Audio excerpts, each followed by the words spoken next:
Olá, gente! Tudo bem com vocês? Sou a professora Keila Batista, professora de História, e voltei mais uma vez para falarmos aí da história do Brasil.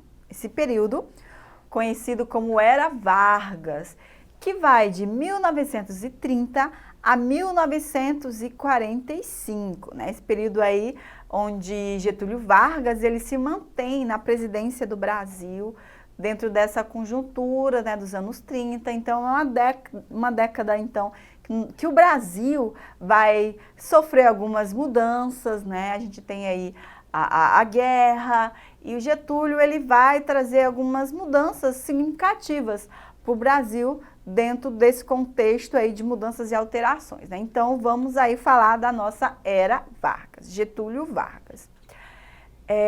Getúlio Vargas, né, ele foi provavelmente um dos personagens de maior expressão da história do Brasil republicana, né?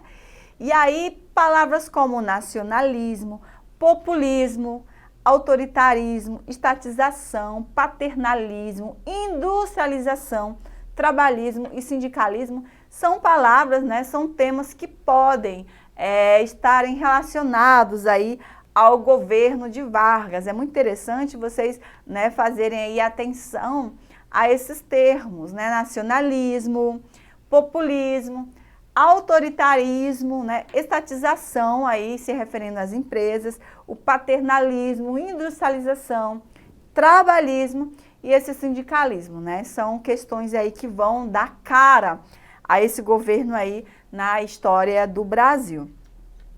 Para a gente entender um pouquinho como Vargas ele chega ao poder, é preciso a gente voltar um pouquinho na nossa história do Brasil, né? Na nossa Primeira República, né? Porque a gente tem aí a agonia da Primeira República, crise econômica, né? Crise política, a Aliança Liberal, né? A Aliança Liberal, ela surge então aí nesse contexto, e também nós temos o Bloco Operário Camponês, né? Que surge dentro desse contexto de agonia da República Velha, que a gente chama, né? A gente chamava, então, a República do Café com Leite, que é essa alteração de governos, né? Um momento Minas Gerais, que representava, de fato, aí o leite, e outro momento, então, São Paulo, representando o café dentro dessa política, né? Que a gente chama aí governadores, né? Do café com leite. Tá? O que é muito interessante é que a gente tem o rompimento dessa política e aí a gente vai passar por um processo conhecido como o Movimento Rebelde de 1930. Né? Júlio Prestes ele sai vitorioso das eleições presidenciais realizadas em 1º de março de 1930 e os líderes da Aliança Liberal, né, gaúchos, mineiros, paraibanos, eles recusam-se a aceitar, então, de fato, esse resultado, né, afirmando que a vitória de Júlio Prestes era uma fraude. Só que aí é interessante a gente ressaltar, né, que nesse período da história do Brasil, as eleições, né, elas tinham muitas fraudes eleitorais. Então, todos os lados, eles tinham fraudes. Então, fica difícil a gente dizer qual candidato que tinha mais fraudes, né? Mas, nesse processo aí, quem teve essa questão mais forte das fraudes, a gente tem aí o Júlio Prestes, né? Que ele sai vitorioso, só que aí a gente tem também, pelo outro lado, né? Uma não aceitação, né? Principalmente aí dos gaúchos, né? A Aliança Liberal, e aí a gente tem também aí o Getúlio nesse contexto. Interessante também que a gente tem o assassinato de João Pessoa, né? Que seria o vice no Nordeste, isso repercutiu muito. A gente tem aí o levante militar, o exército, então, se formando. E aí a gente tem o Getúlio no poder, nesse movimento rebelde de 1930, né? O Getúlio, então, ele toma o poder no Brasil nesse movimento aí que contesta essa vitória, contesta, né, essa mudança, essa alteração de poder, né, central que passava de Minas Gerais e para São Paulo. E como resultado desse movimento rebelde de 30, a gente tem aí então a figura desse gaúcho, né, no poder. Como eu disse para vocês, né, muitas fraudes aconteciam, mas Júlio Prestes, então, aí ele saiu vitorioso, só que ele, né, ele sofreu, então, aí, de fato, esse golpe, né? Quando o Getúlio, ele assume o poder, a gente passa a ter um governo provisório. É um governo provisório. E nesse governo provisório, nós tivemos algumas ações que configuraram, mudaram, então, aí um pouco a política brasileira. A gente tem a suspensão, né, da Constituição Republicana de 1891. Interessante, né, suspender aí uma Constituição. O fechamento dos órgãos do Poder Legislativo, o Congresso Nacional, as Assembleias Legislativas e as câmeras municipais também. E o Getúlio, pessoal, ele começa a colocar os interventores nos estados, né? Ele começa a colocar esses interventores que vão fazer o governo de acordo aí com o governo central, com o governo geral. E claro que a população, né, dessa localidade, principalmente as pessoas que estavam acostumadas com o poder dentro da dinâmica, né, da república, aí que a gente chama dos coronéis, né, que mandavam nas regiões, eles não vão gostar dessa intervenção. E aí a gente tem em São Paulo, em 1932, o movimento constitucionalista, por conta dessa presença interventora de alguém que não seria paulista, né? Então, os paulistas, eles querem aí um interventor que seja paulista, que conheça a realidade deles. É muito interessante que esse movimento, ele começa em São Paulo, né? E alguns estados, eles prometeram ajuda aos paulistas quando, de fato, começasse aí esse movimento. Só que aí o estado de São Paulo, ele luta praticamente sozinho. Somente o Mato Grosso que vai, então, dar um apoio aí para esse movimento constitucional. Só que é muito interessante que, a partir desse movimento, Getúlio, ele começa a tomar algumas medidas, né? Ele percebeu que, se ele não mudasse algumas atitudes, ele poderia perder, de fato, o poder. E aí a gente tem, então, no dia 9 de julho de 1932, o início dessa Revolução Constitucionalista, né?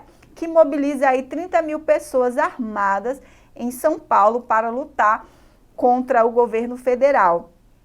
A gente tem o MMDC, né, que vai ser uma sigla aí que vai denominar o nome desse movimento por conta da morte de 4 estudantes, né? O Martins, o Miraguaia, o Drauzio e o Camargo. Então, assim, esses estudantes, eles morrem, né, num confronto aí desse movimento, e aí o nome desses estudantes, a inicial, se torna, então, o movimento, o MMDC. É muito interessante que lá em São Paulo a gente tem museus, né, que tem aí homenagem a esses estudantes e a outras pessoas que faleceram também. Como uma caricatura aqui, só para a gente fazer uma relação com o que nós estamos falando, a gente tem aqui o Vargas, né, uma caricatura publicada na revista Careta, que mostra ele jogando, né, jogando tênis aí com alguns estados, e aí a bola é a Constituição, né, ele mostra ele jogando para lá e para cá, mostrando assim que estava na mão dele, que ele faria quando ele quisesse, que ele está muito assim faceiro, né, como dizem alguns historiadores, ele não está dando tão importância para o que a população no momento estava querendo, que era essa Constituição. Interessante se falar que, né, dentro desse período, no governo de Vargas, com a Constituição, a gente tem o Código Eleitoral e o voto feminino. Porque até então, né, quando se fala de justiça eleitoral no Brasil, a gente tinha, né, a política dos coronéis, o voto do cabresto, né, que as pessoas levavam as pessoas para votarem lá. Tem várias sátiras, né, charges que falam isso na história do Brasil, né, os coronéis, o curral eleitoral. Então, a partir daí, a gente vem com o primeiro Código Eleitoral brasileiro, né, cria-se de fato, então, aí a justiça eleitoral, para que não tivéssemos tantas corrupções, né, manipulações, como se acontecia anteriormente. Introduz, então, se aí, né, a gente passa a ter o voto secreto e estabelece-se, então, o voto feminino. Muito interessante também, né, dentro dessa questão da justiça eleitoral, porque as pessoas votavam e elas tinham que mostrar em quem elas votavam, não era secreto. E isso fazia com que algumas pessoas fossem perseguidas depois, né, se não votassem naquele candidato. O voto era exposto, né, então a gente tem essa relação eleitoral, né, muito complicada até então, o surgimento da justiça eleitoral, porque as pessoas, né, que mandavam, os coronéis, a oligarquia, elas manipulavam, mandavam, né, subestimavam umas pessoas aí com relação aí ao voto. E também aqui a gente tem uma coisa muito interessante, né, que é o voto feminino também que vem aí fazer parte agora, né? As mulheres começam a votar somente na década de 1930 e também começam também a se candidatar para fazerem parte da Constituinte também no Brasil. A gente tem só uma questão aqui, né, de curiosidade, né, no Rio Grande do Norte, antes teve eleita a primeira prefeita da América do Sul como uma mulher, Alzira Soriano, e muitas mulheres então se candidataram, né, à Constituinte de 1934, como Berta Luz, Leodindade Figueiredo, e, né, outras mulheres, mas apenas uma conseguiu se eleger dentro desse cenário, tá bom? Temos também, pessoal, falando de governo Vargas, né, o governo constitucional, né? Nós tivemos o governo provisório e aí a gente vem aí com o governo constitucional, que acontece de fato nessa Constituição de 1934, onde temos, como eu já disse, o voto secreto, o voto feminino, a justiça eleitoral, né, consolidada, os direitos trabalhistas, né? Vargas é associado à história do Brasil como o pai dos pobres, né? Por conta dessa questão dos direitos trabalhistas, né? A gente tem aí muitos direitos que foram estendidos. Alguns direitos trabalhistas, eles já aconteciam desde a década de 20, mas de fato não eram efetivados, né? Então, a gente tem aí os direitos trabalhistas, o trabalhismo muito forte no governo de Getúlio Vargas. E o nacionalismo também econômico também nesse período, né? A gente passa agora a ter a intervenção do Estado na economia, em empresas estatais também. É muito interessante que a gente tem na presença aí no Brasil, nesse período, né? A presença de dois grupos políticos, que são os integralistas e os aliancistas, né? Que vão aí ter suas ideologias, terem os seus partidos. E isso faz com que também esse período fique um pouco conturbado, né, por conta também aí da guerra, né, da guerra que está acontecendo aí, a Segunda Guerra Mundial. Então, a gente tem os integralistas, né, a Ação Integralista Brasileira, que foi uma organização criada em 1934, e os integrantes, eles mostravam-se em grande medida aí influenciados pelo nazifascismo, né? Eles andavam com uniformes verdes, com posturas de militar, eles tinham um líder como Deus, pátria e Estado, né? Eles traziam essa ideia de nação mesmo, dialogando com as ideias nazifascistas, né, da Alemanha e da Itália. E aí a gente tem em contrapartida a Aliança Nacional Libertadora, a ANL.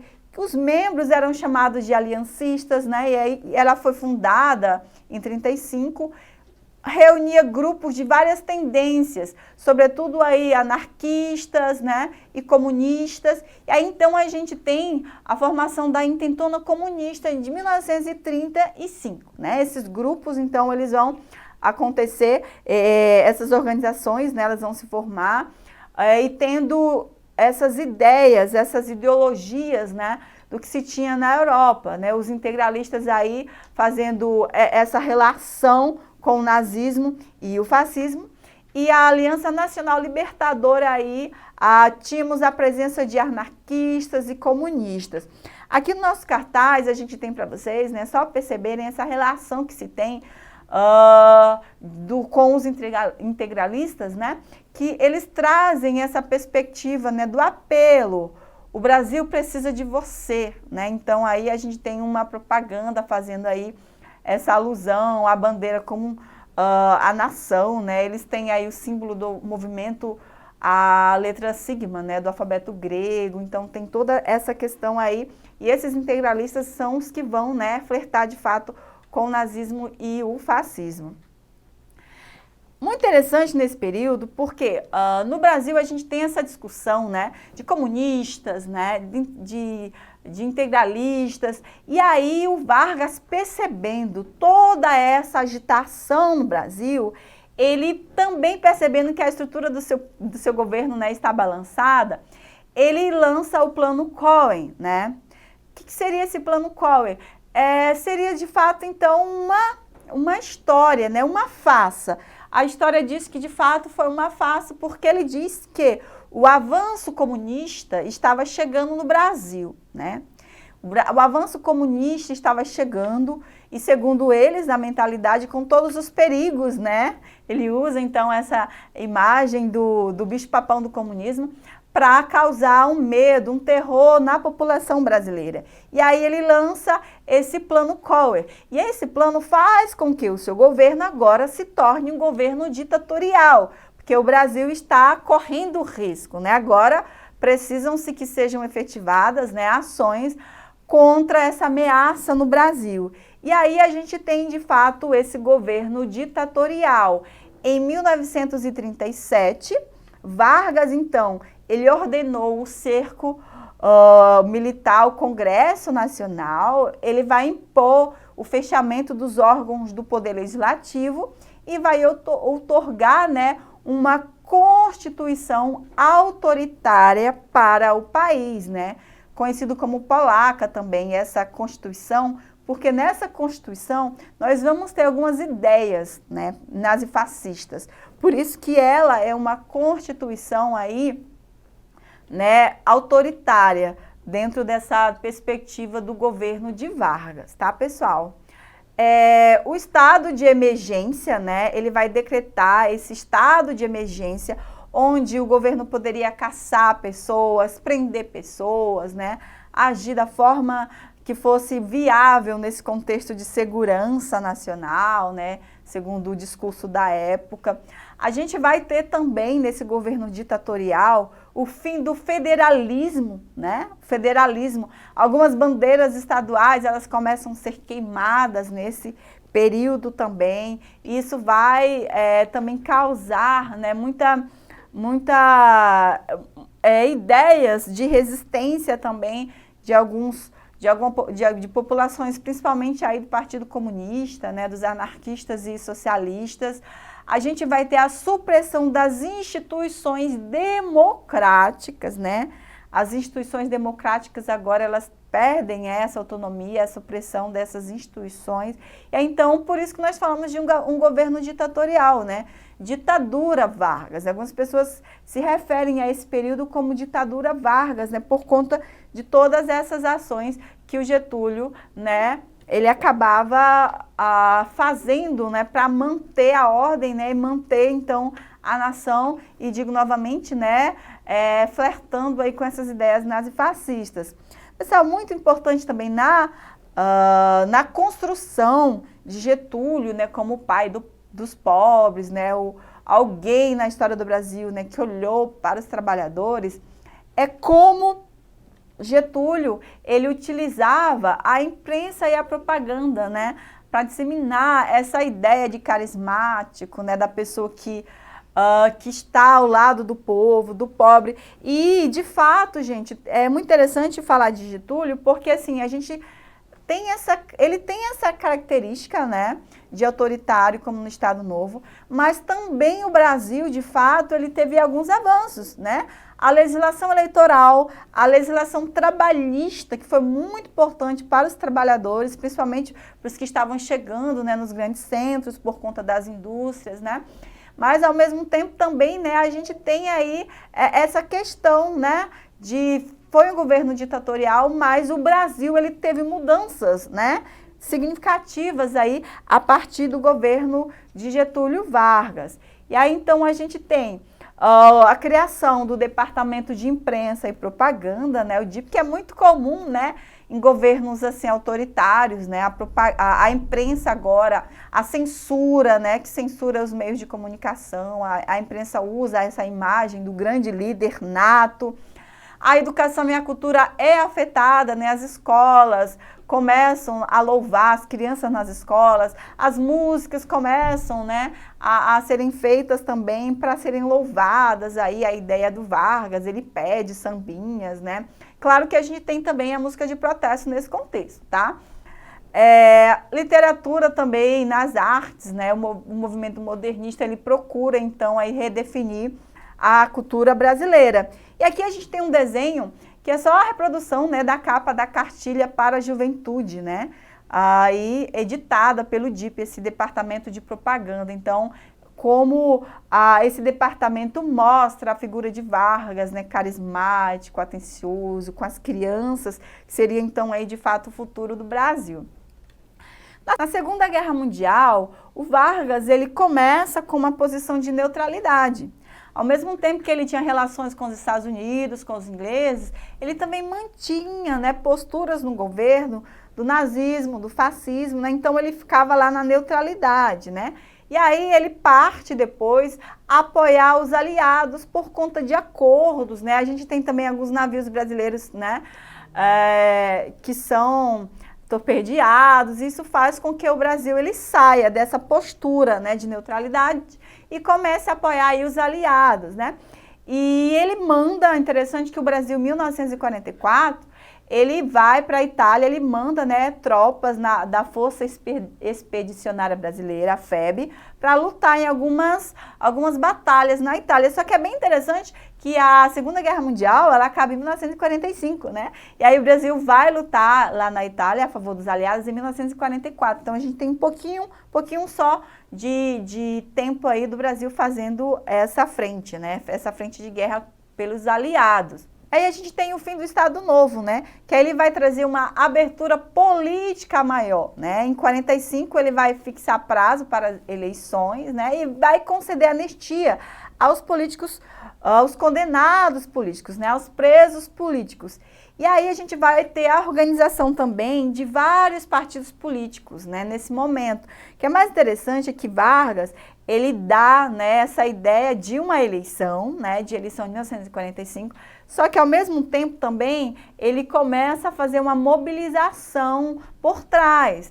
Ele apoia, né, alguns candidatos, mas ele vai incitar a população a fazer um movimento que é conhecido como queremismo, que é a galera, a população brasileira, que quer continuar com Vargas no poder, né? Então, a gente tem esse movimento de queremismo, queremos Vargas no poder, que toma conta aí da população. A gente tem também a lei antitruste. O que seria isso, né? São a entrada dessas grandes aglomerações econômicas de empresas no Brasil, né? Ele começa a fazer essa proibição e aí isso vai causar uma grande confusão, né, nos norte-americanos também, né?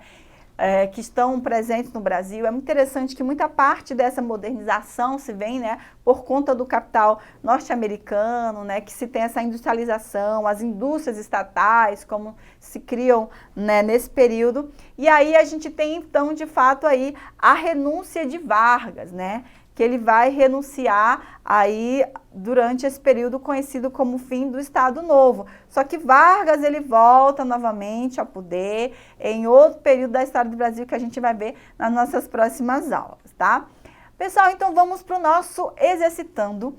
Uma questãozinha do Enem de 2021, uma questão aí fresquinha do ano passado, acerca do governo de Vargas. Vamos lá. O governo Vargas, principalmente durante o Estado Novo, de 37 a 45, pretendeu construir um Estado capaz de criar uma nova sociedade. Uma dimensão chave desse projeto tinha no território seu foco principal. Não por acaso foram criadas, então, instituições encarregadas de fornecer dados confiáveis para a ação do governo, como o Conselho Nacional de Geografia, o Conselho Nacional de Cartografia, o Conselho Nacional de Estatística e o Instituto Brasileiro de Geografia e Estatística, o IBGE, né, de 1938. A criação destas instituições pelo governo Vargas representava uma estratégia política de a. Levantar informações para a preservação de paisagem dos sertões. B.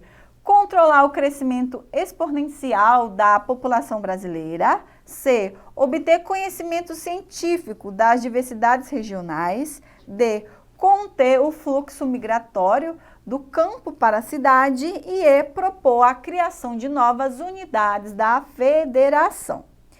E aí, pessoal, a partir da nossa discussãozinha rápida, qual seria, então, né, a questão correta dentro dessa estratégia política de Vargas, né, dentro dessas questões apresentadas?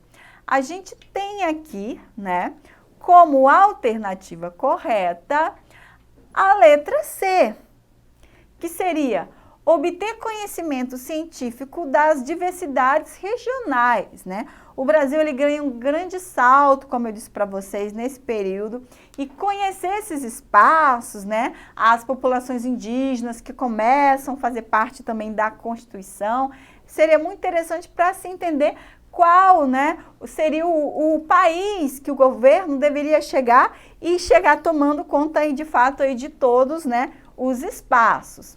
E aí nós temos também uma questão aqui do Enem de 2018. Essa questão está muito fácil, né? Porque ela apareceu já aí no nosso slide. Mas ela fala assim, né? Essa imagem foi impressa em cartilha escolar durante a vigência do Estado Novo, né? Com o intuito de... Qual era o intuito, né? De se ter essa imagem na cartilha aí das escolas? A gente tem destacar a sabedoria inata do líder governamental, né, essa coisa inata, atender à necessidade familiar de obediência infantil. C. Promover o desenvolvimento consistente das atitudes solidárias. D. Conquistar a aprovação política por meio do apelo carismático. E estimular o interesse acadêmico por meio de exercícios intelectuais. E aí, pessoal, qual será a alternativa correta, né? Bem fácil, essa a gente até já falou, que seria conquistar a aprovação política por meio aí desse apelo carismático, né? Por meio dessa personalidade, né, que vai para a mídia, que vai para os meios de comunicação. Muito interessante aqui no governo Vargas que a gente tem, né, a Hora do Brasil, né, que é criado um programa de rádio. Nesse período na história do Brasil, o rádio ele era muito utilizado pelas pessoas, né? Então, Vargas ele vai entrar na casa das pessoas a partir do rádio, né? A Voz do Brasil, até hoje a gente ainda tem, né? Acho que 6 horas, 18 horas, né? 6 horas da noite, esse programa que nasce aí nessa perspectiva de Vargas, mostrar a sua imagem, né? Esse seu lado carismático, né? De bondoso, de líder também aí natural, e a partir daí a gente tem essa intervenção. Falar do governo Vargas é muito né, é interessante e importante, porque ao mesmo tempo que a gente, como eu disse, tem esse governo ditatorial, nós também tivemos muitos avanços, né? Muitas mudanças significativas na história do Brasil, né? Questão eleitoral, questão dos direitos trabalhistas, de fato, tanto que ele era conhecido como o pai dos pobres. Mas também alguns historiadores dizem que ao mesmo tempo que ele era o pai dos pobres, ele era também a mãe dos ricos, né? Fazendo aí essa ideia de contradição, né? De toda essa modernidade, de toda essa pobreza também que existia no Brasil, ok? Pessoal, então essa foi a nossa aula de hoje. Não esqueçam, né, de acessar a nossa plataforma, pesquisem mais acerca dessa temática. Bons estudos para vocês e até a próxima!